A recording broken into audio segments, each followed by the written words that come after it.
பரம தந்தை தந்த பரிசுத்த வேதம் நரராம் ஈனரை நேசிக்கிறாரன நவிலல்லாச்சரியம்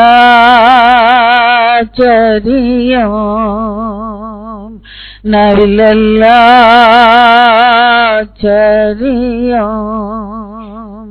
இயேசு நேசிக்கிறார் இயேசு நேசிக்கிறார்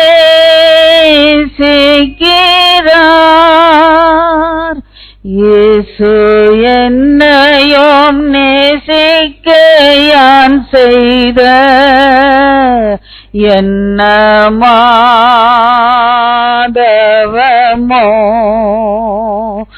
என்ன மாதவமோ பேசும்படியார் கேட்கிறோம்.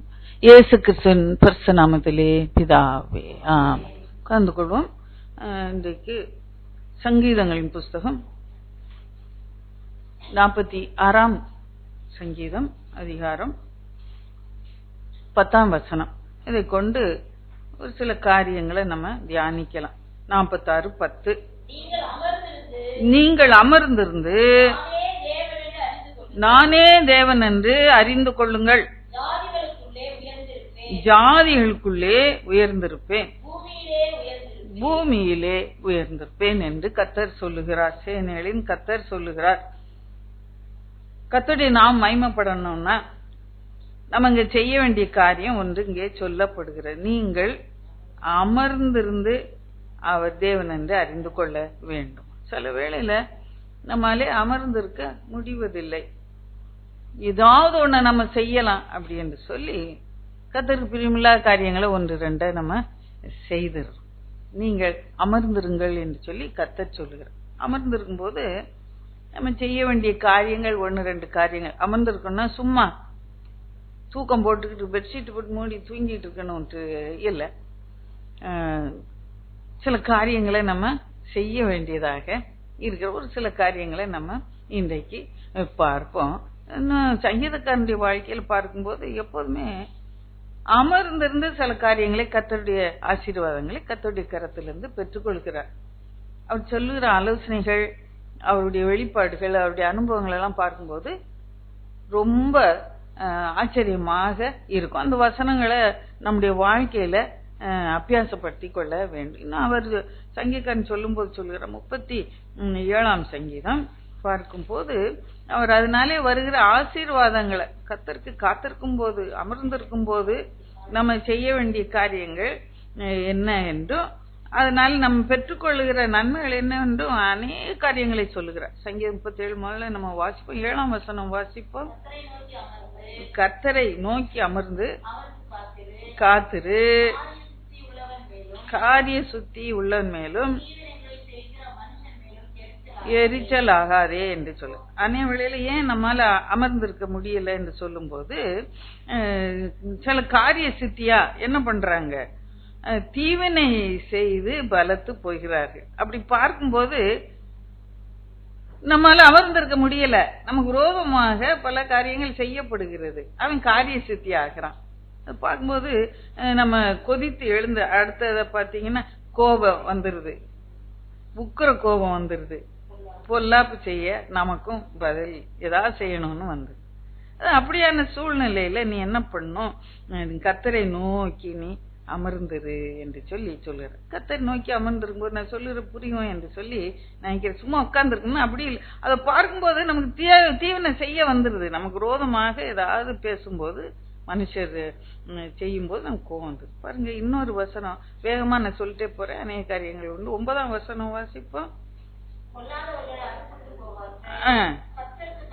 கர்த்தருக்கு காத்திருக்கிறவர்களோ பூமியை சுதந்திரத்துக் கொள்வார்கள் என்று சொல்லி சொல்லப்படுது. இதேதான் அநேக இடத்துல இருக்கு. இன்னொரு கூட வசனம் கூட வாசிப்போம். நான் அதை விவரமா அப்புறமா நான் சொல்லுவேன். 9 வாசிட்டீங்க, 22 வாசிங்க. அவரால் ஆசீர்வதிக்கப்பட்டவர்கள் போதும் பூமியை சுதந்திர அவரால் ஆசீர்வதிக்கப்பட்டவர்கள். இங்க முதல்ல பார்க்கும்போது பூமியை சுதந்திரத்து கொள்ளணும்னா கத்தருக்கு காத்திருக்கணும். இப்போ கத்தருக்கு காத்திருக்கும் போது கத்தர் நம்ம ஆசீர்வதிப்பார். அப்புறம் நம்ம என்ன பண்ணுவோம், பூமியை என்று சொல்லும் போது உலகப்புறமா என்ன நன்மை நீங்க கேக்குறீங்களோ அதை நீங்க பெற்றுக்கொள்வீங்க கத்தருடைய கருத்துல இருந்து. அதுக்காக தான் காத்திருக்கணும். சரி, இன்னொரு வசனம் கூட வாசிப்போம். 29 வாசிங்க.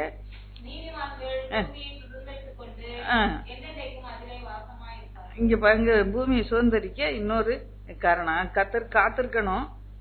இப்போ நம்ம சுதந்திரத்து கொண்டு அதுல வாசமா இருப்பார்கள் கத்தருக்கு காத்திருக்கிறவர்கள். அப்புறமா இன்னும் ஒரே ஒரு வசனம் 34 அதே அதிகாரத்துல வாசிப்போம். நீ கத்தருக்கு காத்திருந்து அவருடைய வழியை கைக்கொள், அப்பொழுது நீ பூமியை சுதந்திரத்துக் கொள்வதற்கு அவர் உன்னை உயர்த்துவார். போதும். அப்ப நம்ம கத்தர் நம்மள உயர்த்த வேண்டிய அவசியமா இருக்கு. அவருடைய நன்மைகளை ஆசீர்வாதங்களை நம்ம சுதந்திரத்துக் கொள்ள கத்தருடைய கரம் நம்ம உயர்த்த வேண்டியதா இருக்கு. நானே உயர முடியாது. என்னால நானே உயர்ந்து போய் அதுல உட்கார்ந்தேன்னா என்னை உலகம் என்ன பண்ணும், தள்ளி விட்டுட்டு அசட்டை பண்ணிட்டு என்னை உதறிட்டு போயிரும் உலகம். அப்போ நான் கத்தருக்கு காத்திருக்கும் போது கத்தருடைய கரம் என்ன உயர்த்தும் என்று சொல்லி சொல்லப்பட்டிருக்கு. பாருங்க, இந்த காத்திருக்கிறேன்னு சொல்லும்போது அத எப்படி இந்த 37ஆம் அதிகாரத்துல சில வசனங்களை வாசித்தோம். அத எபிரேயர் 6ஆம் அதிகாரம் 11ஆம் வசனத்தோட அதை நீங்க சேர்த்து பார்த்து கொள்ளுங்க. அதை வாசிப்போம். 6:11 எபிரேயர். வாசிங்க. நீங்கள் அசதியாயிராமல்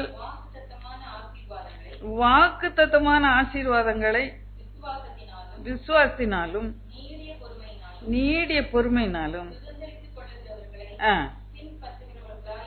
போதும். அப்ப பாருங்க, இங்க ஆபிரகாமை குறித்து தான் இதுல சொல்லப்படுகிறது.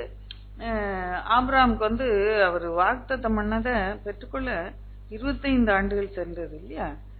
நமக்கு ஒன்றையும் ஆண்டவர் அப்படியா விலைக்கு வைக்கல. 25 வருஷம் வரைக்கும் இப்படி எதையா ஆசீர்வாதத்தை குறைச்சு வச்சாரா, மறைச்சு வச்சாரா? இல்ல, 1 வருஷம் 2 வருஷத்துல நம்ம கேட்கறதெல்லாம் நமக்கு கொடுத்து நல்லதை தான் நமக்கு செய்துகிட்டே வர்ற. பாருங்க, ஆபிரகாம் அது எப்படி சுதந்திரத்து கொண்டான். நான் உனக்கு இன்னென்ன நன்மைகள்லாம் தருவேன்னு சொன்னாரு. அவன் அசதியா இல்லை, அதை குறித்து முதல்ல அசதியா இல்லை. அதை அன்றைக்கு ஒரு நாள் தியானித்தோம்.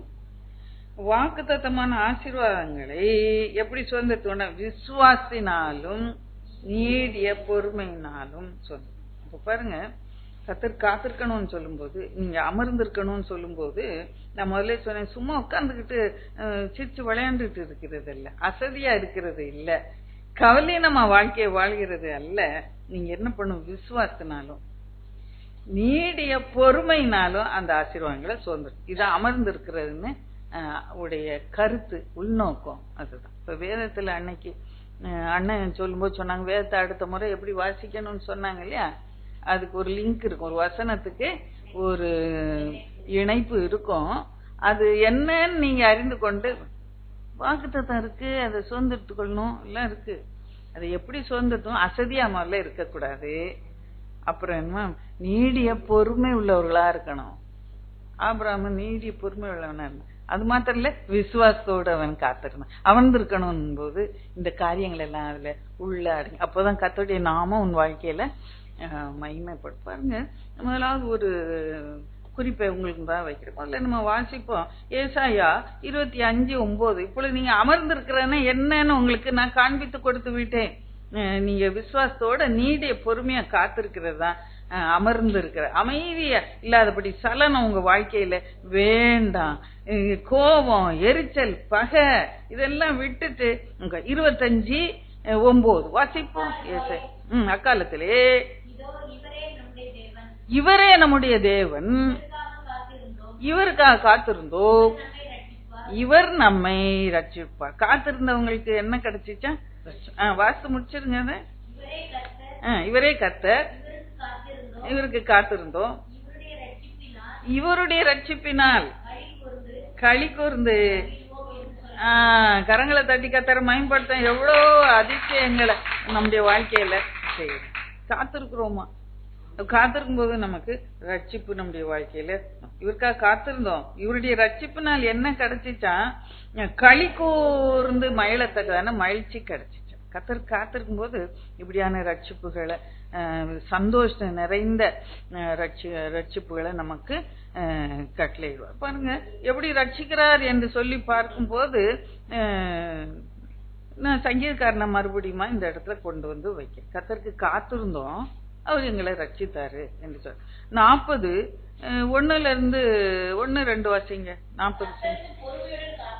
கர்த்தருக்கு பொறுமையுடன் காத்திருந்தேன், அவர் என்னிடமாய் சாய்ந்து என் கூப்பிடுதலை கேட்டார். 2.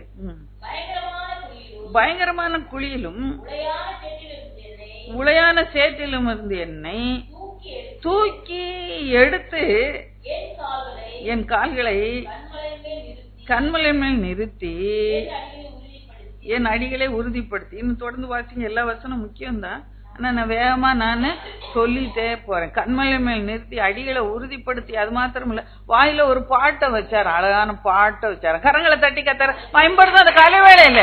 இதுதான் ரட்சிப்பு. நீ கிடந்த இடம் எங்க? உளையான சேற்றுக்குள்ள கிடந்த. உளையான சேரும் கண்மலையும் ரெண்டும் ஒன்னோட ஒண்ணு இணையாகாது, ரெண்டும் எதிர்ப்பதமான காரியம். உளையான சேரு நிக்க முடியாது, சதன்னு இருக்கும் இல்லையா?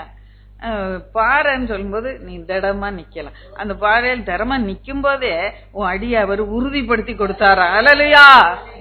2 மடங்கு ஆசீர்வாதம். பாருங்க, இங்க இந்த சங்கீதக்காரன் சொல்லுகிறான், உளையான சேற்றுல கிடந்தேன் என்று சொல்லுகிறான்.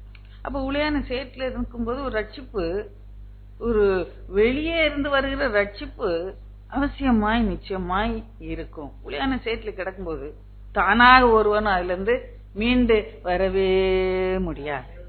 நீ வர முயற்சி செய்ய நீ உன்ன அந்த என்ன பண்ணுவன்னா கீழே இழுத்துக்கிட்டே நீ ஒரு வருஷம் உன்ன அது 2 அங்கலம் கீழே கொண்டு போய் ஆடி ஆடி ஆடி உள்ளதான் போடும். அசையாம இருக்கும்போது, பொறுமையா காத்திருக்கும் போது, கத்தர் நோக்கி கூப்பிட்டு, உதவிக்காக கத்தரை நோக்கி கூப்பிட்டுட்டு நீ பொறுமையா காத்திருக்க, அசைஞ்சனா உன் வாழ்க்கை உனக்கு ஆபத்துல முடியும். அது இழுத்துக்கிட்டே இருக்கும்.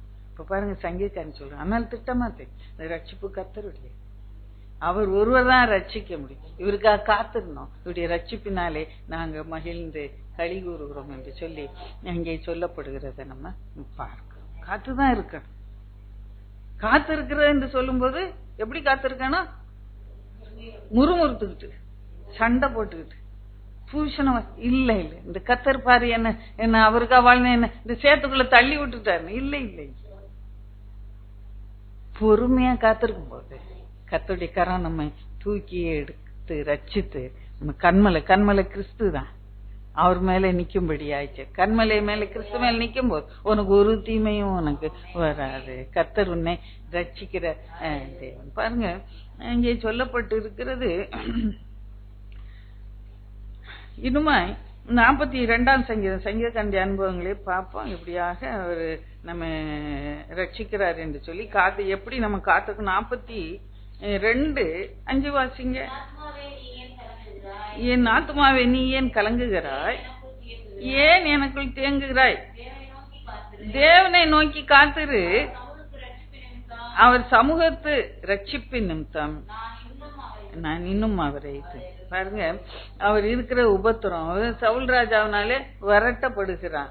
ஏன்னா இவன் மேல கர்த்தருடைய அபிஷேகம் வந்துட்டு அடுத்த ராஜா இவன் தான் என்று சொல்லி தெரியப்படுத்தின போது இவன் என்ன பண்ண, சவுலுக்கு கோவம், எப்படியா கொன்றணும், ஏன் மகேந்திரா ராஜாவா யோனத்தான் வரணும் என்று சொல்லி இவன் எப்படியா கொல்ல அவனை துரத்திக்கிட்டே வரும். அப்போ இவன் இங்க பார்க்கும்போது எங்கெல்லாம் இருந்தா, யோர்தான் தேசத்துல போய் ஒரு நேரம் ஒளியிறான்.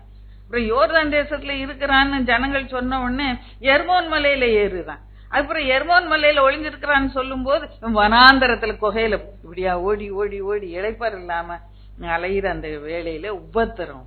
அப்ப அவன் நினைக்கிறான், அப்ப ஆத்துமா கலங்க ஆரம்பிக்குது. நான் ஆண்டோடைய பிள்ளை, நான் அபிஷேகம் பெற்ற பிள்ளை, நான் ஒரு தவறும் செய்யல, ஏன் எனக்கு இந்த உபத்திரம் என்று சொல்லி, நான் செய்யாத தவற்றை, நான் அந்த துன்பத்தை நான் அனுபவிப்பேன். அப்போ அவனே தன்னை திருடப்படுத்திக் கொள்கிறான். என் ஆத்துமாவே ஏன் நீ கலங்குற, தேவனை நோக்கி காத்துரு. உற்சாகப்படுத்த யாரும் அங்க ஊழியக்காரன் வந்து அவன் கையெல்லாம் குலுக்கல ஒருத்தர். அவன் ஆத்துமாட்ட தானே பேசிக்கிறான். நம்முடைய சூழ்நிலையில நம்மை நாமே கர்த்தருடைய பாதத்திலே திடப்படுத்திக் கொள்ள வேண்டியது அவசியமாக இருக்கு. அவன் சொல்லுகிறான், என் ஆத்துமாவே நீ கலங்காத, தேவனை நோக்கி காத்துரு என்று சொல்லி அவன் காத்திருக்கிறத பார்க்க. அவன் காத்திருந்தான். அவனை மறுபடியும் ஆண்டவர் ராஜாவா கொண்டு வச்சாரா இல்லையா, அரியணையில கொண்டு வச்சாரா இல்லையா? உனக்கு ஏன் கலக்கம்? இன்றைக்கு கர்த்தர் நோக்கி அமர்ந்து இருக்க தெரியணும். அதனாலதான் அப்படியான சங்கீதங்களை அவர் அருமையாக, நீங்க அமர்ந்திருந்து நானே தேவன் என்று அறிந்து கொள்ளுங்கள் என்று சொல்லுகிற பாருங்க. அதுல 11 அதே வசனம் தான் இருக்கு, நீங்க பார்த்துக் கொள்ளுங்க. இன்னுமா சொல்லுகிற 27ஆம் சங்கீதம் 14ஆம் வசனம் வாசிப்போம். 27, 14 வாசிப்போம். கர்த்தருக்கு காத்திரு, அவர் உன் இருதயத்தை ஸ்திரப்படுத்துவார், திடமனதாயிருந்து கர்த்தருக்கே காத்து. இங்கேயும் அவ வரட்டப்பட்ட சூழ்நிலையில இருளுக்குள்ள காட்டுக்குள்ள இருக்கும்போது கர்த்தர் என் வெளிச்சம் என்று சொல்லி அந்த சங்கீதத்தை ஆரம்பிச்சு கடைசியா அப்படியா முடிக்கிறார். எப்படி என்ன பண்ணணுமா, கர்த்தருக்கு தனக்கு தானே பேசி தன்னை திடப்படுத்திக் கொள்கிறான். உன் தகப்பன் கைவிட்டானா, உன் தாய் கைவிட்டால கர்த்தர் உன்னை சேர்த்துக் கொள்வார், நீ கர்த்தருக்கு காத்துரு என்று சொல்லி அவன் சொல்லுகிறான். அவன் தன்னையே திடப்படுத்திக் கொள்கிறான். திடமான அவர் என்ன பண்ணுவார், அவர் உன் மனதை திடப்படுத்துவார். நீ காத்திருக்கும் போது உன்னை கைவிடுவதில்லை, நீ சோர்ந்து போகாதபடி அவர் உன் இருதயத்தை ஸ்திரப்படுத்துவார் என்று சொல்லி சொல்லுகிறார். பாருங்க, என்ன நல்ல ஆண்டவர். நம்ம கைவிடுவதே இல்லை. உபத்திரத்தின் நாளில் திடப்படுத்துவார் நம்முடைய இருதயத்தை, அவரு திடப்படுத்துவார், ஸ்திரப்படுத்துவார். அப்போ நீ என்ன பண்ணுவ, திடமாயிருவ. நீ கர்த்தருக்கு காத்திருக்க உனக்கு பலன் வரும். என்ன அருமையா பாருங்க. காத்திருன்னு சொன்னா நீங்க உட்கார்ந்துட்டு அவர் பாட்டுக்கு போறது இல்ல, நம்ம கூடயே இந்த வாழ்க்கையில் கிரியை செய்து கொண்டே நம்மளால உணர முடியுதா? அதால அப்படியே உணர முடியுதா? ஆண்டவர் பாட்டுல காத்திருக்கும் போதுதான் நீங்க அமர்ந்திருந்து அதை உணர்ந்து கொள்ள முடியும். சரி, அவர் 25 வருஷம் கழிச்சு வந்து செய்வார், செய்யட்டும் அப்படின்ட்டு நீங்க உங்க பாட்டுக்கு உங்க வேலைகளை பார்த்து ஆண்டவர் பாட்டுல காத்திருக்கோம். நம்ம நிச்சயமாக திடப்படுத்துவோம். பாருங்க, ஒரு உதாரணம் அவர் வாழ்க்கையில பார்க்கும்போது 2 சாமுவேல் புஸ்தகம் 5ஆம் அதிகாரத்துல ஒரு அருமையான சம்பவம் சொல்லப்பட்டு இருக்கு. அவன் ராஜாவாய் வந்த உடனே இந்த பெலிஸ்தர் அவனுக்கு விரோதமாக படையெடுத்து யுத்தம் செய்ய வருகிறாரு. 17ஆம் வசனத்திலிருந்து 2 யுத்தம் நடக்கிறத அங்க பார்க்கிறோம். அப்பதான் அவன் முதல் யுத்தம் அவன் செய்யறான். ராஜாவாய் வந்து எருசலேம்ல உட்கார்ந்து அந்த பட்டணத்தை பிடித்து ஆளுகை செய்யும் போது முதல் யுத்தம் அந்த யுத்தம் 17ஆம் வசனத்திலிருந்து பெலிஸ்தர் வர்றாங்க யுத்தத்துக்கு. வந்த உடனே 5:17 2 சாமுவேல் இல்ல வாசிக்க. அப்போ அவன் கேட்கிறான், முதல்ல கர்த்தர்ட்ட ஆலோசனை கேட்கிறான். பாருங்க, துடுதுடுப்புன்னு எதையாவது செஞ்சானா, இது ஒரு அமர்ந்து இருக்கிற ஒரு காரியம் தான். என் இருதயம் கர்த்தருக்குள்ளே அமர்ந்திருந்தா நான் கர்த்தருடைய ஆலோசனை இல்லாம எதுவுமே நான் செய்ய மாட்டேன். உனக்கு தெரியும், நீ நினைச்சுக்குவ இது நல்லதுதான். இன்னைக்கு அநேக பிரச்சனையில இருக்கிறது பார்க்கும்போது அப்படிதான் இருக்கு. இது நல்லது தானே என்று சொல்லி செய்றீங்க இல்லையா, உதவி தானே செஞ்சேன் அவங்களுக்கு. அது கர்த்தருடைய பிள்ளைங்க கர்த்தருடைய ஆலோசனை இல்லாம செய்யும் போது அது வீணாய் போகும். அது கண்ணியாய் நம்முடைய வாழ்க்கையில அதுவே உபத்திரத்துல கொண்டு வந்தேன். கர்த்தருடைய ஆலோசனைய அவன் கேட்கிறான். அவன் கையில பலம் இருக்கு, பெரிய ராணுவம் இருக்கு, ராஜா. அவனா யுத்தம் செஞ்சிருக்கலாம். கர்த்தர்ட்ட கேட்கிறான், நான் போலாமா, பெலிஸ்தர் வந்திருக்காங்க போலாமா, போ அப்படிங்கிறார். போகும்போது அப்படியா மகத்தான வெற்றி கிடைக்குது. அது மாத்திரம் இல்ல, அந்த பெலிஸ்தர் நிறைய அவங்க விக்கிரகங்கள் எல்லாம் அந்த யுத்தத்துக்கு தூக்கிட்டு வந்தாங்க. இவங்கதான் எங்களை ரசிக்க போறாங்கன்னு விக்கிர தேவர்கள் அதெல்லாம் போட்டுட்டு ஓடிட்டானுங்க அவங்க. இவங்க போய் எல்லாத்தையும் சுட்டரிச்சு பெரிய வெற்றியோட திரும்பி மனசுல பெருமை வருமா வராதா? வந்திருக்கும், எனக்கு என்ன வந்திருக்கும், இவ்வளவு பெரிய காரியம் செஞ்சுட்டேன். திரும்ப உடனே பெலிஸ்தர் திரும்ப உடனே யுத்தத்துக்கு புறப்பட்டு வர்றாங்க. அப்ப இப்பதான் நேற்றுதான் ஜெயிச்சிருக்கேன், இன்னைக்கு நான் போனா ஜெயிச்சிடலான்னு புறப்படல. திரும்பவும் கர்த்தருடைய ஆலோசனையை கேட்கிறான். அல்லையா, இத அமர்ந்திருக்கிறது. துடுதுப்பு நீங்களே செய்யாதபடி கர்த்தருடைய ஆலோசனை ஒவ்வொன்று கர்த்தருடைய பாத்துல காத்திருந்து ஜெபித்து, சின்ன காரியமா இருக்கலாம், பெரிய காரியமா இருக்கலாம், கர்த்தருடைய பாத்துல ஆலோசனை செய்து ஜெபித்து அவருடைய பிரசன்ஸோட அவருடைய பிரசன்னத்தோட போகும்போது மகா பெரிய வெற்றி கிடைக்கும். பாருங்க, அவனால் யுத்தம் செஞ்சு ஜெயிச்சிருக்க முடியும், ஆனா தானா புறப்பட்டு போல கர்த்தர் கேட்கிறேன். அப்ப பாருங்க, கர்த்தர் ஒரு வேறு வழியை வச்சிருந்தா. அதுக்காக நான் சொல்றேன், எவ்ரி டைம்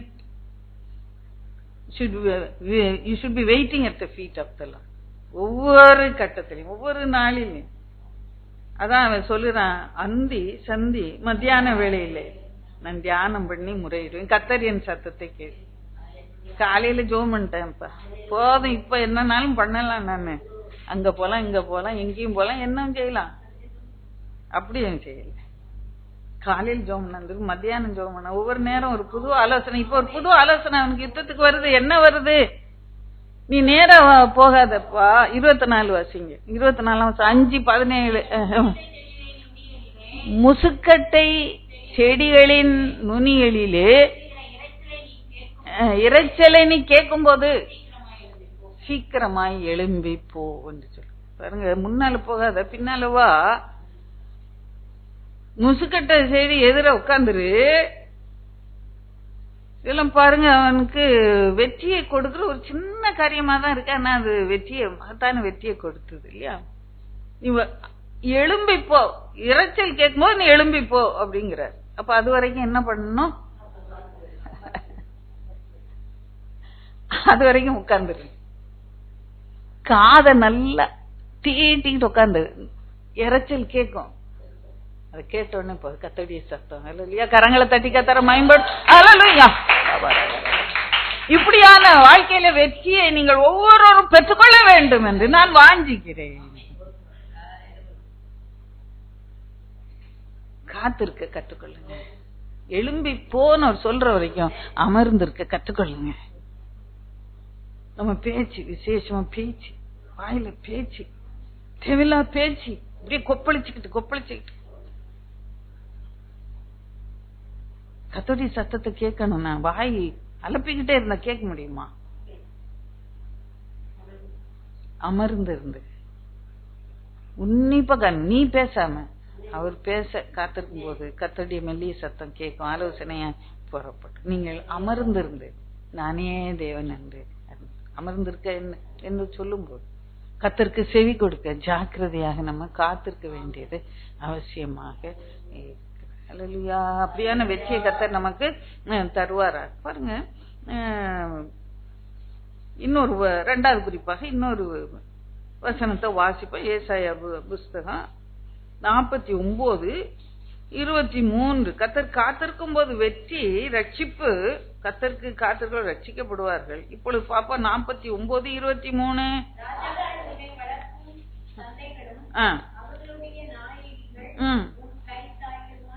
இருப்பார்கள். பணிந்து நான் கர்த்தர், எனக்கு காத்திருக்கிறவர்கள் வெட்கப்படுவதில்லை என்பதை.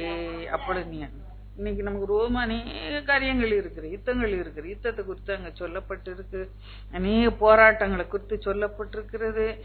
இப்படியா பல போராட்டத்தின் மத்தியிலே நீ என்ன பண்ணணுமா? உனக்கு ஜெயத்தை தருவார் அவர்.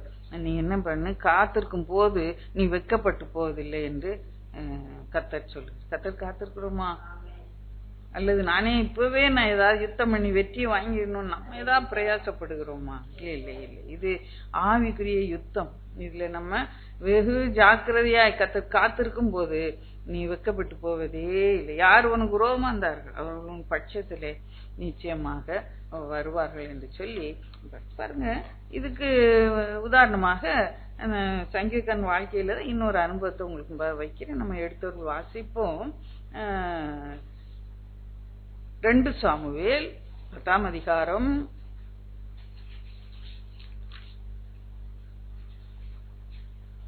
5ஆம் வசனம் வாசிப்போம். 10:5 தாவீதுக்கு அது அறிவிக்கப்பட்ட போது ராஜா அந்த ஜனங்களுக்கு என்ன வந்துச்சு, அந்த மனுஷருக்கு மிகவும் வெட்கம் வந்துச்சு. வெட்கப்பட்டபடினால் அவர்களுக்கு எதிராக ஆட்களை அனுப்பி, உங்க தாடி வளர மட்டும் எரிகோவில் இருந்து பிற்பாடு வாருங்கள் என்று சொல்ல சொன்னான். பாருங்க, இந்த ஜனங்களுக்கு ஏன் வெட்கம் வந்துச்சு? இந்த தாவீது என்ன பண்ணா, அவங்க இந்த ராஜா அம்மோன் புத்திரன் ராஜா அவன் இருக்கும்போது அவனுக்கு ரொம்ப நண்பனாக இருந்தான் நாகாஸ். அவன் இறந்து போனான். அப்போ மகன் ஆனூன்னு ஒரு மனுஷன் பட்டத்துக்கு வந்து அரசாட்சி செய்யறான். இவன் என்ன பண்ணான், தாவீது நல்ல மனசோட தான் பண்ணான். துக்கம் விசாரிக்க அவன் எனக்கு ரொம்ப நண்பனா இருந்தானே, மகனோடி நான் அன்பா இருப்பேன் என்று சொல்லி துக்கம் விசாரிக்க 2 பேரை தன்னுடைய ஆள்களை அனுப்புறான், யுத்த மனுஷர். போகும்போது கூட இருக்கிறவங்க என்ன போய் துக்கம் விசாரிச்சுட்டாங்க. அப்ப கூட இருந்த ஜனங்களாம் சொன்னாங்க, தாவீது உண்மையா உங்க அப்பா நேசித்து கனப்படுத்த இவங்களை துக்கம் விசாரிக்க அனுப்புனான்னு நினைக்கிறீங்களா? இல்ல, தேசத்தை உளவு பார்க்க வந்திருக்காங்க, அவங்க தேசத்தை கவிழ்த்து போடன்னு வந்திருக்காங்க. எல்லாம் பார்த்து வச்சுட்டு எங்க கதவு இருக்கு, எங்க யுத்தம் நடக்கும், எங்க நடக்காது என்று சொல்லி உளவு பார்த்துட்டு வந்திருக்காங்க. அப்ப அந்த 2 மனுஷர் தாவீது அனுப்புனான்னா தாவீதே போன மாதிரிதான். அங்க பாருங்க, அவங்க பிடிச்சு என்ன பண்ணுறாங்க, அவங்களுக்கு இந்த யூதருக்கு முக்கியமா அவங்க தாடி அவங்களுக்கு ரொம்ப முக்கியம், ஒரு அடையாளமாக இருக்கும். அதுல என்ன பண்ணாங்களா, தாடி இவ்வளவு பெருசா இந்த பாதியை மட்டும் அப்படியே எடுத்துட்டாங்க. எவ்வளவு ஒரு அசிங்கம் இல்ல, அவமானம் இல்ல. அது மட்டும் ட்ரெஸ்ல வெறும் இருப்பிடம் மட்டும் வச்சுட்டு மற்றதெல்லாம் கத்தரித்து எவ்வளவு அசிங்கமா இருந்திருக்கும். வெக்கப்பட்டிருப்பாங்களா மாட்டாங்களா? வெக்கப்பட்டாங்க, அவமானப்படுத்தப்பட்டாங்க. அதுவும் இல்ல, இவங்க ராஜாவுடைய பிரதானியா போயிருக்காங்க. அவங்கள பண்ண தாவீதுக்கே வந்த அவமானம் போல. அப்போ ரொம்ப வெக்கம் அடைஞ்சு என்ன பண்ணாங்க, எரியோ வரைக்கும் வந்திருக்காங்க. அம்மோன் தேசத்துக்கு எரியோ வரைக்கும் வந்திருக்கிறாங்க. அப்போ தாவீதுக்கு இது அதுக்குள்ள அறிவிக்கப்பட்டுச்சு. என்ன சொன்னா, நீங்க எரியோவிலே இருங்க, சாரியட் ஜெரிகோ என்று சொல்லி ஆங்கில வேதாந்தத்துல போட்டு கத்துங்க, எரியோவிலே இருங்க கொஞ்ச நாள். எவ்வளவு நாள்? தாடி வளர்ற உங்க அவமானம் நீங்கிற வரைக்கும் அங்கே இருங்க என்று சொல்லி அனுப்ப. பாருங்க, தாவீதுக்கு எத்தனை ஒரு இறக்க சிந்தை, எவ்வளவு ஒரு அன்புள்ள சிந்தை, தன்ட்டு வேலை பார்க்கிறவனுக்காக பாருங்க. அதுவும் இல்லாம அவங்க யுத்தத்துக்கு உடனே அவங்க தெரிஞ்சு போச்சு, தாவீதுக்கு இது பிடிக்காதுன்னு தெரிஞ்சு போச்சு. யுத்தத்துக்கு வர்றாங்க. உடனே தாவீது சும்மா விட்டானா? இல்ல, யுத்தம் செய்ய எழுந்து போகிறான். அல்லேலூயா, கரங்களை தட்டி கத்தரை மயன்படுத்தும். அல்லேலூயா,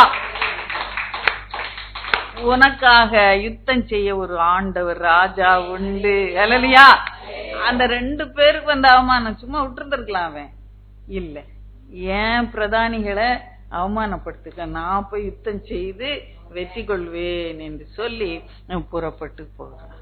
நீ வெக்கப்படுறத ஆண்டவர் விரும்புவாரா? ராஜா விரும்புவாரா? உன் ராஜா விரும்புவாரா நீ வெக்கப்பட்டு போவத? இல்ல இல்ல இல்ல இல்ல. என்ன சிலுவையில அவர் எல்லா வெக்கத்தெல்லாம் அனுபவிச்சு வஸ்திரங்களை உரிந்து கொண்டாங்க. அப்படிதான் இந்த ஜனங்கள் காடை மயிரை பிடுங்கினாங்க என்று சொல்லியே துப்புனாங்க என்று சொல்லி கேவலமா அவர் நடத்தப்பட்டார் நமக்காக. நீ வெக்கப்பட உன் ராஜா இடம் கொடுக்கவே மாட்ட. நீ ராஜாவுக்கு உண்மையான பிரதானியா இருந்தாய், உண்மையான போர் சேவகனாய் உன் ராஜாவுக்காக நீ வாழ்வாய் என்றார். உன் வெக்கத்தை நீக்க அவர் உனக்காக யுத்தம் பண்ணி உன் வெக்கத்தை நிந்தே மாற்றி போடுவார். கரங்களை தட்டி கத்தர மயம்பட்டும். அல்லேலூயா, அந்த அவமானத்தை வெளிப்படுத்த விரும்பவே மாட்டார். எருசலேம் வரைக்கும் அவங்க வரல. எருசலேம் வரைக்கும் வந்திருந்தாங்கன்னா எரியோல இருந்து எத்தனையோ ஜனங்கள் பார்த்திருப்பாங்க. இஸ்ரேல் ஜனங்கள் எத்தனையோ பேரு பார்த்திருப்பாங்க அந்த அவமானத்தை. ஆனா அதுக்கு அவன் இடம் கொடுக்கல. நீ அங்கே சிலுவை நனனுக்குள்ள கத்தர் நம்மை மூடிக்கொள்வார். உன் அவமானம் தெரியாது. அவமானத்தின் நிந்தையின் பாதையில நடந்து போறீங்களோ, கத்தர் தம்முடைய வஸ்திர தொங்கலால ஒன்னு மூடிக்கொள்ளும். உனக்கு ரட்சிப்பின் வஸ்திரம் நீதியின் சாலையும் தந்து உனக்கா யுத்தம் பண்ணி உனக்கா ஜெயத்தை எடுப்பார். இப்படியாக தாவீது ராஜா யுத்தம் சேனை எல்லாத்தையும் கூட்டு போயிட்டான். தன்னுடைய சேனை தலைவர்கள் எல்லாம், யோவாபு அவனுடைய தம்பி எல்லாரையும் கூட்டு போய் பெரிய சேனையா 2 சேனையா இருக்கிறாங்க. 2 சேனையும் சேர்ந்து அந்த அம்மோன் சேனை அப்படியே மடங்கடிச்சு முற்றிலுமாக அவங்களை அழித்து விட்டு திரும்பி வருகிறார். இந்த 2 பேருக்காக. உனக்காக கர்த்தர் எல்லாம் நிச்சயம். அவமானப்பட்ட உனக்காக தான், அவமானத்திலே நடந்து போற உனக்கு தான் கர்த்தர் சிலுவையில எல்லாம் செய்து பாருங்க. கேட்பாங்க பாக்குறவங்க, குழந்தை பிறந்துச்சா, கல்யாணம் ஆச்சே, 1 வருஷம் 2 வருஷம் ஆச்சு, குழந்தை பிறந்துச்சா கேட்பாங்க. அவமானமா இருக்கும் நமக்கு இல்லையா? ஆலயத்துக்கு போகும்போது கர்த்தர் பெரிய காரியங்களை நமக்காக செய்வார். ஹல்லேலூயா, ஹல்லேலூயா. கர்த்தர் பெரிய காரியங்களை செய்வார். இன்னொரு வசனம் கூட வாசிப்போம். அவர் சேனைகளின் கர்த்தர், அவர் நாமம் யுத்தத்தில் வல்லமையுடையவர். இன்னொரு வசனம் வாசிப்போம். ஏசாயா 30:18 வாசிப்போம். 30:18 ஏசாயா. ஆனாலும் உங்களுக்கு 18 வச்சுக்கிறீங்க, வாசிங்க. உங்களுக்கு இறங்கும்படி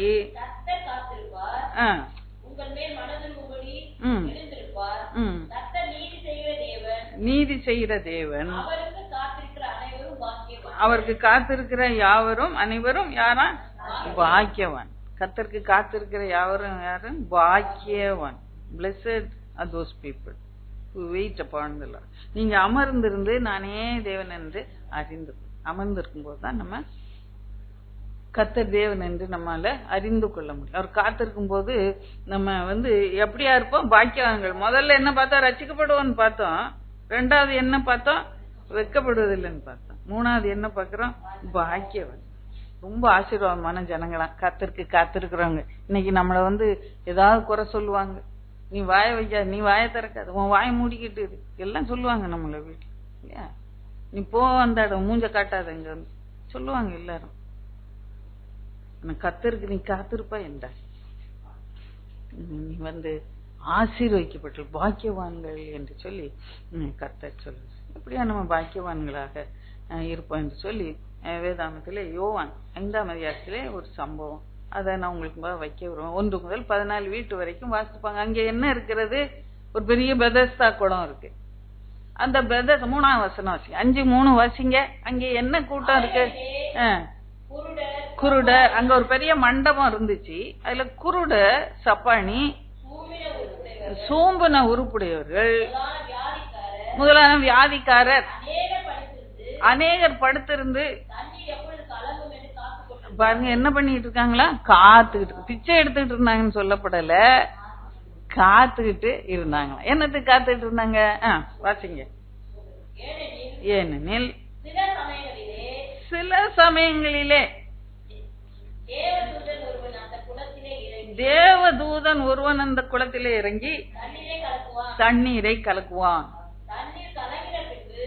தண்ணீர் கலங்கின பின்பு யார் முந்தி அதில் இறங்குவானோ, எப்பேற்பட்ட வியாதியஸ்தனா இருந்தாலும் பாருங்க, அதுக்கு தான் காத்துக்கிட்டு இருக்கிறாங்க இல்லையா? அங்க காத்துக்கிட்டு இருக்கிறாங்க. என்னத்துக்கு காத்துக்கிட்டு இருக்காங்க? அந்த பெதஸ்தா குளம், அது ஒரு பரிசுத்த குளம். வானத்தை பார்த்துக்கிட்டே இருக்கிறாங்க. எப்போ தூதன் அதை கலக்குவான். அத கலக்கணும் உடனே முதல்ல யார் இறங்குறாங்களோ அவங்களுக்கு சுகம் கிடைக்கும். எவ்வளவு வாஞ்சியா காத்துட்டு இருந்திருப்பாங்க பாருங்க. வேற வழியே இல்லை. அவங்க அந்த இடத்த விட்டு கடந்து போக வேற முடிவே இல்லை. அது ஒண்ணுதான். இப்ப எல்லாம் வானத்தை பார்த்துட்டு அத்தாவே அது கலங்கும் போது நான் போயிடுறேன். அவங்களுக்கு எல்லாம் உதவி செய்ய நிறைய ஆள் இருந்தது இல்ல. அவங்க அண்ணன், அக்கா, தங்கச்சி, அம்மா, அப்பா, அக்கா, தங்கச்சி யாரோ ஒருத்தர் கூட இருந்து உதவி செய்ய முதல்ல கொண்டு அதுல கண்டு குளத்துல இறக்கிட்டு. இங்க ஒருத்தன் படுத்திருக்கிறான் பாரு. 5ஆம் வசனம் வாசி. 5ஆம் வசனம் வாசி. 38 வருஷம் வியாதி கொண்டிருந்த ஒரு மனுஷன் அங்கே இருந்தான். வாசிங்க. படுத்திருந்த அவனை இயேசு கண்டு வெகுகாலமே வியாதியஸ்தன் என்று அறிந்து அவனை நோக்கி சொஸ்தமாக வேண்டும் என்று விரும்புகிறாயா என்று. இப்ப அவன் பாக்கியம் தானே, கர்த்தருக்கு காத்திருந்தான் இல்லையா? வேற யாரையும் நம்பாம.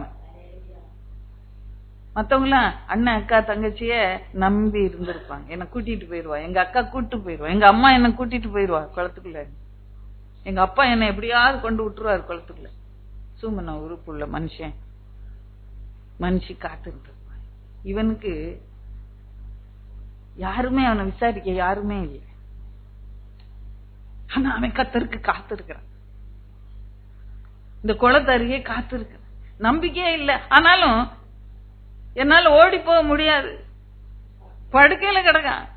ஆனாலும் அவன் வானத்தை பார்த்துக்கிட்டு தூதன் எப்போ வந்து இறங்குவான், நான் போய் விழுந்தல சோமானு சொல்லி கர்த்தருக்கு காத்து கொண்டே இருக்கிறேன். அல்லையா? 38 வருஷம். என்ன ஒரு அருமையான ஒரு விசுவாசமாக, எப்படினாலும் நான் சோமடைஞ்சுதான் இந்த இடத்தை விட்டு போவேன் அப்படின்னு சொல்லி அவன் காத்துக்கொண்டே. பாருங்க, நம்முடைய தேவை இன்னைக்கு எதுவாக இருக்கலாம். ஒருவேளை பெதஸ்தா குளத்துல தூதன் வந்து கலக்கி நான் இறங்கி போய் சோமன் அந்த நிலைமையில இல்லைன்னாலும் விடுதலைக்கு அவங்க வாழ்க்கையில காத்துக்கொண்டே இருக்கு, ஆசீர்வாதத்துக்காக காத்துக்கொண்டே இருக்கிறீங்க. நீங்க நிச்சயமாக கர்த்தராலே விசாரிக்கப்படுவீங்க. உங்களை விசாரிக்க இந்த உலகத்துல யாரும் கிடையாது. அண்ணன், அக்கா, அண்ணி, தங்கச்சி ஒருத்தரும் இல்ல. இந்த குளத்தை உண்டாக்குனவரே, அந்த தேவ தூதனை ஆளுகை செய்கிறவரே, வானத்தில் அரசாட்சி செய்கிற அவரே இறங்கி வந்து நீ சொஸ்தமடைய விரும்புறாயா? கரங்களை தட்டி கத்தற மைண்ட். ஹல்லேலூயா! இது எத்தனை பெரிய பாக்கியம். 38 வருஷம் இதுக்குன்னு காத்திருக்க, 48 வருஷம் கூட காத்திருக்கலாம் இதுக்காக. உன் தேவன் உன் பக்கத்துல வந்து உன்னை விசாரிக்க நீ காத்திருக்கலாம். இன்னும் 108 வருஷம் கூட நீ காத்திருக்க. நான் காத்திருப்பேன். கர்த்தர் பெரிய காரியங்களே நம்முடைய வாழ்க்கையில சோர்ந்து போனீங்களோ, உங்க விசாரிக்க ஒருத்தரும் இல்ல, என் பிரச்சனையை போய் சொல்ல யாரும் இல்ல. இன்றைக்கு ஆண்டவர் உங்க அருகிலே வந்து நிக்கிற உங்களை விசாரிக்கும்படியா நீங்க பாக்கியவான்களா இந்த இடத்தை விட்டு கடந்து போவீங்க. அல்லையா? கரங்களை தட்டிக்கா தர மயப்படுத்தும் இந்த காலை வேளையில.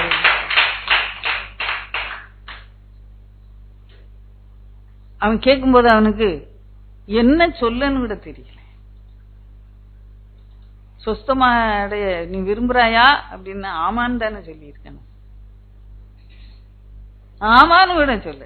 அவன் தான் குறைய சொல்றான், தன் மனசுல உள்ள தனக்கு தெரிஞ்ச ஒரு ஜெபத்தை பண்றான். நீ உள்ள ஜெபத்துல பெரிய மேதையா இல்லாம இருக்கலாம், ஆனா நீ கர்த்தருக்கு காத்திருக்கும் போது அவரே உன்னை விசாரித்து உன் நன்மைகளை உனக்கு கட்டளையிடுவார். அல்லையா?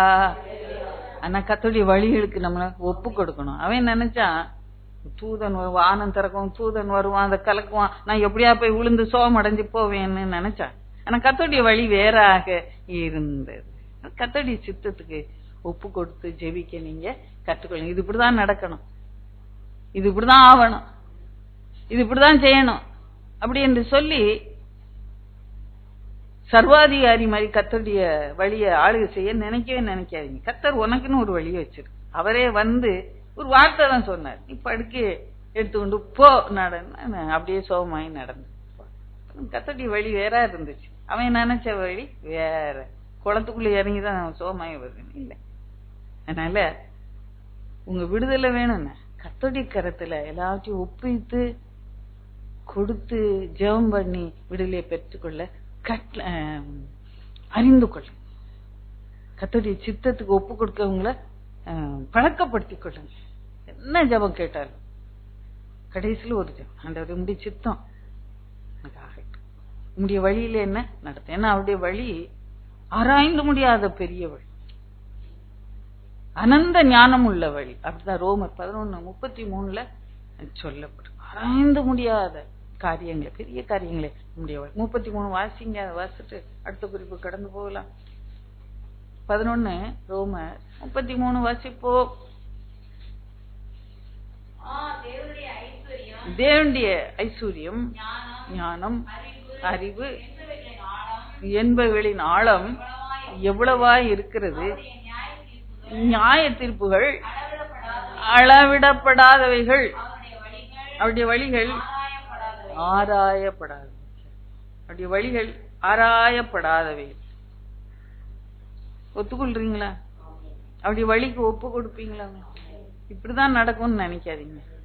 அது எப்படினாலும் நடக்கும். நீ கத்தருக்கு காத்திருக்கும் போது அவருடைய வழியில, அறாயப்படாத அவருடைய வழியில உனக்கு அது செய்து கொடுப்பார். இந்த மனுஷன் பாக்கியவானாய் அங்கே கடந்து போற பாகம் பார்த்தா தேவாலயத்துல போய் நின்று கொண்டு இருக்கிறான்.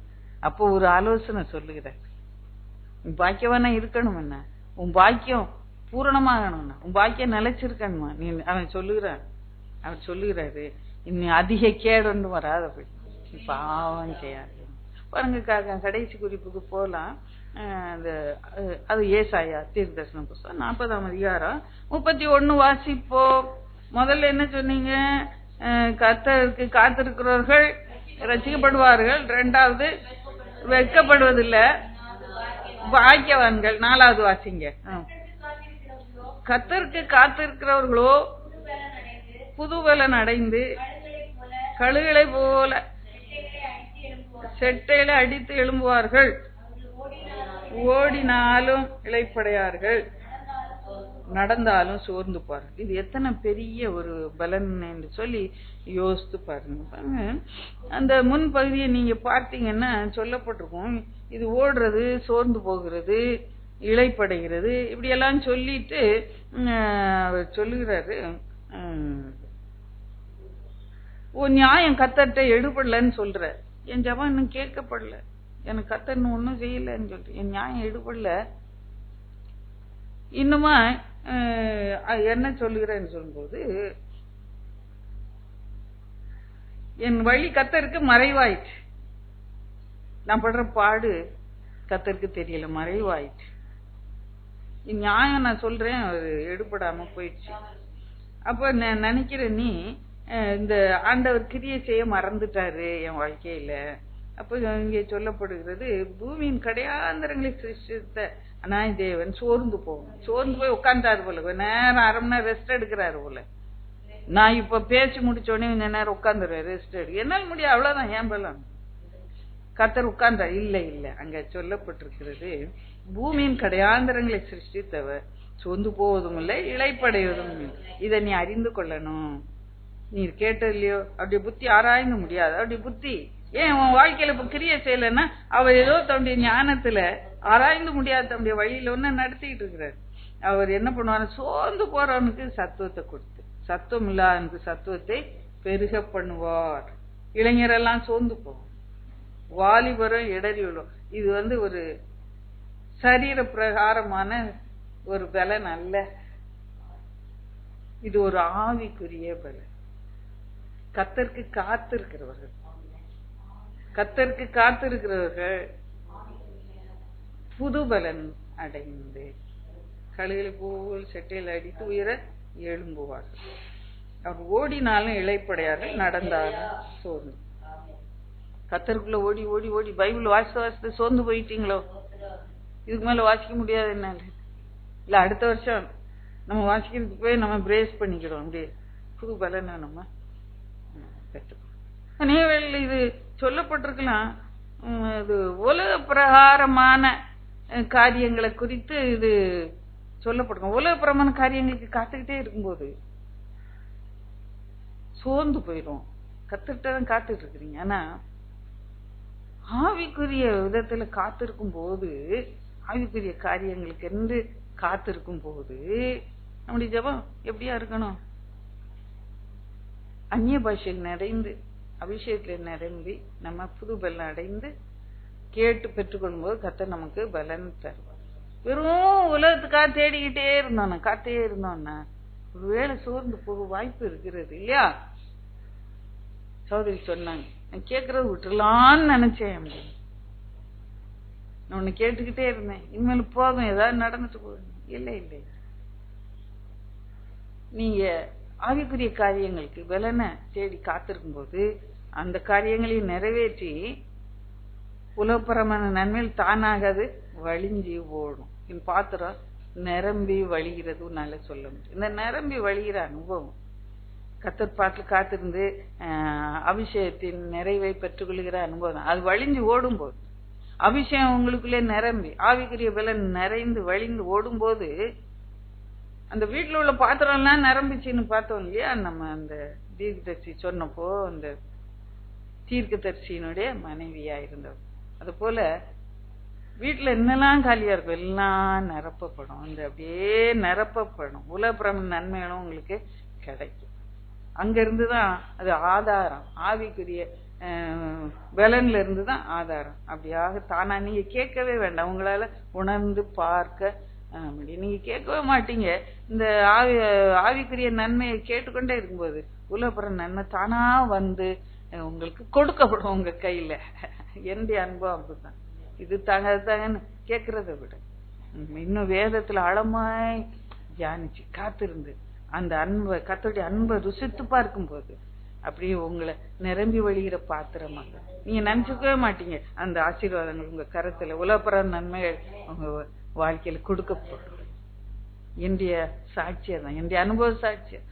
அந்த நாளிலிருந்து நான் கர்த்தரை ஏற்றுக்கொண்ட நாளிலிருந்து என்னுடைய சாட்சியா நான் கேட்டு கேட்டு கேட்டு ஒன்னா நான் ஆண்டர்கிட்ட சண்டை போட்டு நான் வாங்கினதே கிடையாது. ஆவிக்குரிய பிள்ளையாய் கர்த்தருக்கு உண்மையா நான் வாழும் போது மற்ற நன்மைகளை தானாக போதும் ஆண்டவரே, எனக்கு இதுக்கு மேல என்னால வச்சுக்க இடம் இல்ல, இதுக்கு மேல என்னால ஓடி இதை கண்காணிக்க முடியல அப்படின்னு சொல்லி போதும் ஆண்டவரே என்று சொல்லி ஆண்டவர்கிட்ட சொல்லுகிற நாள் தேவரீர் என்ன ஆசீர்வதித்து எல்லைய பெரிதாக்கி தீங்கு என்ன துக்கப்படுத்தாபடி அதுக்கு என்ன விலைக்கு காத்தருளும் என்று சொல்லி அந்த வசந்த அநேக வருஷங்கள் செவிக்க. அப்போ அநேக காரியங்களை கொடுத்து கொண்டு இருந்த போதும் ஆண்டவரே, இதுக்கு மேல என்னால் ஓட முடியல, தேவநல்லூருக்குள்ள ஓட முடியல என்னால. நீ தானே கேட்ட எல்லைய பெரிதாக்குன்னு கேட்டு நான் அந்த எல்லைய பெரிதாக்குறேன். இப்போ அதை கொஞ்சம் ரொம்ப காஷியஸா நான் கேட்பேன். எல்லைய பெரிதாக்கும், எல்லைய நீங்க பெரிதாக்கணும். இந்த ஆவிக்குரிய எல்லைய பெரிதா, என் இருதயத்தை என்லாஜ் பண்ணும், என்னுடைய அன்பை என்லாஜ் பண்ணும், என்னுடைய ஆவிக்குரிய வரங்கள் கனிய பெரிதாக்குங்க அப்படின்னு சொல்லி அதை மட்டும் நான் கான்சென்ட்ரேட் பண்ணி கேட்பேன். மற்ற காரியங்க போதும், இதுக்கு மேல எனக்கு வேண்டான்னே ஆண்டவர்கிட்ட சொல்லிட்டேன். என்னால இன்னும் இதெல்லாம் போய் மேனேஜ் எல்லாம் பண்ண முடியல ஆண்டவரே பாருங்க. அப்படியா இந்த பாருங்க இந்த பலன் எப்போ வருகிறன்னு சொல்லி ஒரு சில வசனங்களை பார்த்துடலாம். லூக்கா 24:49 வாசிப்போ. நீங்களோ உன்னதத்திலிருந்து வரும் பலனால் கற்பிக்கப்படும் வரைக்கும் எருசலேம் நாட்டில் இருங்க. சாரியர் ஜெருசலம் என்று சொல்லி நீங்க காத்துருங்க, எருசலேம்ல காத்துருங்க. நீ அது வரைக்கும் எங்கேயும் போக வேண்டாம். இப்ப பாருங்க, இயேசு மறிச்சிட்டாரு, உயிர் தெழுந்தாருன்னு ரூபிச்சுட்டாரு. இந்த சீஷர்லாம் என்ன பண்ணுவாங்க, அவரோட வேலையை பார்த்துக்கிட்டு, அவரோட சோழியை பார்த்துக்கிட்டு, அவரோட குடும்பத்தை பார்க்க எங்கேயாவது செதறி போயிருந்திருக்கலாம். ஆண்டவர் ஒரு கட்டளை சொல்ற, நீங்க எங்கேயும் போகாதீங்க, இங்கேயே இருங்க, ஒன்னாவே இருங்க நீங்க என்று சொல்லி கட்டளை. என்னத்துக்கா காத்திருந்து உன்னதத்திலிருந்து வரும் பலன். இது சாதாரண அப்படி இப்படி பலன் இல்லை, உன்னதத்திலிருந்து வருகிற ஒரு புது பலன். அதை நீங்க நான் உங்களுக்கு பிதா கொடுத்த வாக்குத்தத்தம் உங்களே நிறைவேற போகுது. அது வரைக்கும் நீங்க எருசலேம் விட்டு போகாம காத்திருங்க என்று சொல்லுகிறப்ப. அப்போஸ்தலர் நடபடிகள் 1 5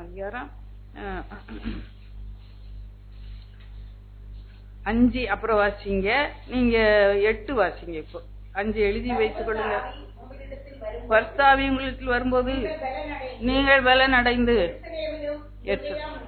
யூதேயா முழுவதிலோ சமாரியாவிலும் பூமியின் கடைசி வந்தேன் எனக்கு சாட்சிகளா இருக்கு. சாட்சியா இருக்க ஆசை உண்டா உங்களுக்கு? குடும்பத்துக்குள்ள முதல்ல எங்க சாட்சியா இருக்கணும்? பைபிள்ல என்ன போட்டிருக்கு? முதல்ல எருசலேம்ல, அப்புறமா யூதேயா, சமாரியா, கடைசி. முதல்ல எருசலேம்ல உன் வீட்டுல நீ சாட்சியா இருக்கணும் இல்லையா? அப்ப என்ன வேணும் உனக்கு?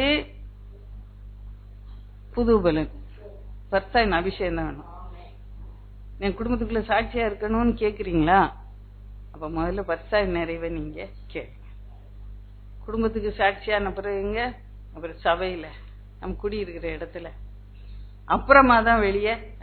முதல்ல சிலர் என்ன பண்ணாங்க, குடும்பத்துல நாரிட்டு கிடப்பாங்க, காலை எடுத்து அங்க கொண்டு உலகத்துக்குள்ள கொண்டு வைப்பாங்க, அப்புறம் சாக்கடையில விழுந்துதான் கிடக்கணும். அப்புறம்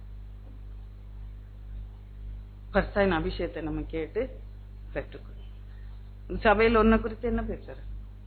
கள்ளத்தனமான பல காரியங்கள் சொல்லப்படும், பொய்யான காரியங்கள் அவதூறுகள் சொல்லப்படும். ஆனா அது ஒரு நாள்ல வெளியாகும், நிச்சயமாக வெளி. சர்ச்சில் உன்னை பத்தி என்ன சொல்றாங்க? ஐயோ வாயாடி, அது ஐயோ வாயாடி, அதுகிட்ட போய் வாயை கொடுத்தோன்னா அவ்வளவுதான் நம்மளுக்கு. அப்படி சொல்றாங்களா? நம்மள சொல்லுவாங்க, ஒரு சிலர் கொடுத்து சொல்றாங்க. எவ்வளவு ஜாக்கிரதையா சாட்சியா நம்ம ஜீவிக்க வேண்டியது அவசியமா இருக்கிறது. பர்ஸ்தாவின் நிறைவை பலனை நம்ம பெற்றுக்கொள்ளும். ஒவ்வொரு நேரம் அவங்க கூடி வரும்போதும் பர்ஸ்தாவின் நிறைவை பெற்றுக்கொண்டாங்க. அதனால ஒரு நாள் பெற்றது அந்த அனுபவத்தோட நம்ம போக முடியாது. பாருங்க, அங்கே கூடி 14ஆம் வசனம் பாத்தீங்கன்னா எல்லாரும் கூடி இருக்கிறாங்க. அதுக்கப்புறமா எல்லாரும் கூடி 10 பேர் இருந்தாங்க, 14 பேர் இருந்தாங்க. அதுக்கப்புறம் எத்தனை பேர் இருந்தாங்க? 120 பேர்.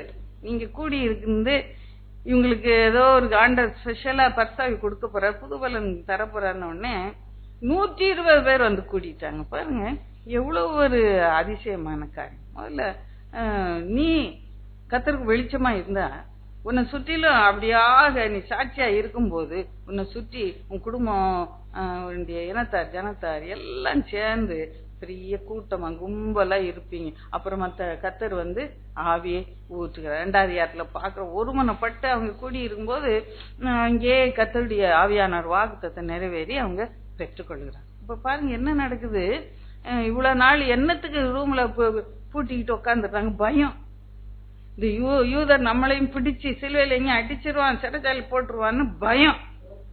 அதனால ஒன்னா கூடி கிடந்து ரூமை பூட்டிக்கிட்டு ஜோம் பண்ணிட்டு கிடந்தாங்க. என்ன ஜோம் பண்ணிப்பாங்களோ நமக்கு தெரியல. ஆவியான எங்க மேல இறங்கணும் அப்படின்னு பயமா இருக்காண்டவரே அப்படின்னு.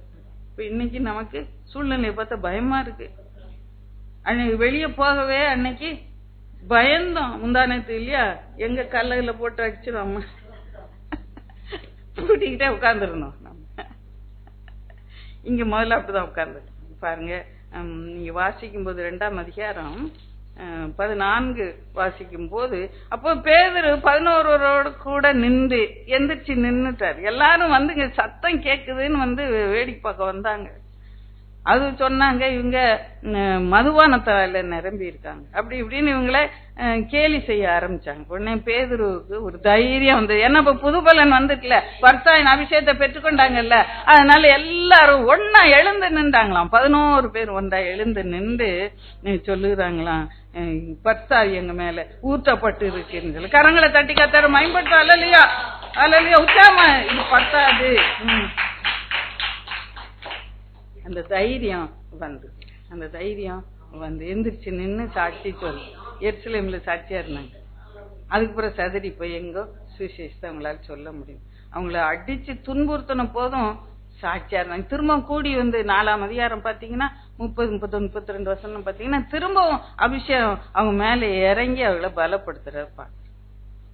எப்பெல்லாம் கூடி வந்தாங்களோ அப்பெல்லாம் அபிஷேகம் அவங்க மேல ஊற்றப்படுது. 10ஆம் அதிகாரத்துல பாத்தீங்கன்னா இன்னொரு வீட்டுல அங்கே தோல் 11 வீட்டுல தங்கியிருந்தான். அப்புறம் அங்க இருந்து கொர்நேலி வீட்டுக்கு கூட்டு போறாங்க. இப்ப உலகத்துக்கு சாட்சியா இருக்க போயிட்டாங்க இல்லையா, அபிஷேகத்தை பெற்றுக்கொண்டு சதறி போறாங்க. அப்ப பாருங்க அங்க கொர்நேலி வீட்டுல திரும்பவும் வசனத்தை கேட்டு இருக்கும்போதே ஆவியானவருடைய அபிஷேகம் அவங்க மேல ஊற்றப்படுகிறது. அதான் எப்பெல்லாம் நம்ம அவர் பார்த்துல கூடி வந்து அவரை வசனங்களை தியானிக்கிறோமோ, அவரை மகிமைப்படுத்துறோமோ, அங்கெல்லாம் நம்ம மேல புதுபல ஊற்றப்படும். இன்றைக்கு வந்திருக்கிற ஒவ்வொருவருமே ஒரு புதுபல நிச்சயமாக ஊற்றப்பட்டு இருக்கிறான். இன்னைக்கு வரல பரவாயில்ல, ஆனாலும் வந்த நமக்கு ஒரு புது பலம். விசுவாசிக்கிறீங்களா? அல்லையா? கரங்களை தட்டி கத்தர மயன்படுத்த அல்லையா? இந்த பலன் நமக்கு தேவை. அப்பப்போது ஆண்டவர் பாட்டுல காத்திருந்து இங்க வந்து கூடி வந்து பெற்றுக்கொள்ளுங்க. தினந்தோறும் வீட்டுல காத்திருந்து அபிஷேகத்தின் நிறைவையும் புது பலனை நீங்க பெற்று. எனக்கு பலனே இல்லை, எனக்கு உண்மையை செய்ய முடியல, நீங்க யாரும் குறை சொல்லக்கூடாது. கர்த்தர் உங்களை நிச்சயமாகவே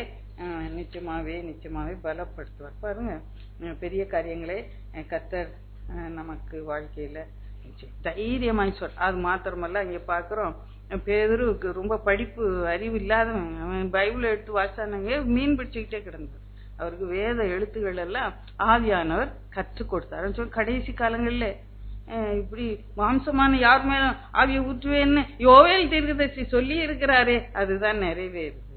அப்ப பாருங்க, முட்டாள் நான் ஒண்ணும் எனக்கு தெரியாதுதான், ஆனா கத்தருக்குன்னு சாட்சியா நிக்கும் போது அவர் வார்த்தை வெளிப்பாடுகளை நம்முடைய வாயிலே போடுவா. கரங்களை தட்டி கத்தரை மேம்படுத்தால இல்லையா? அப்படியாக சம்மரி இப்ப சொல்லுங்க. முதல்ல கத்தருக்கு காத்திருக்கிறவர்கள் ரசிக்கப்படுவார்கள். இரண்டாவது, கத்தருக்கு காத்திருக்கிறவர்கள் வெட்கப்படுவதில்லை. கத்தருக்கு காத்திருக்கிறவர்கள் பாக்கியவான்கள். அப்புறம் நல்லது புதுபலன். கத்தருக்கு காத்திருக்கிறவர்கள் புதுபலன். சந்தோஷம் தானே உங்களுக்கு? கரங்களை தட்டி கத்தரை மேம்பட்டோம் இல்லையா? கத்தருடைய நிறைவான ஆசீர்வாதத்தோடு கடந்து போங்கள். கத்தர் உங்களை ஆசீர்வதிப்பார். அப்படியே ஜெபத்துக்குள்ளாய் கடந்து போகும்.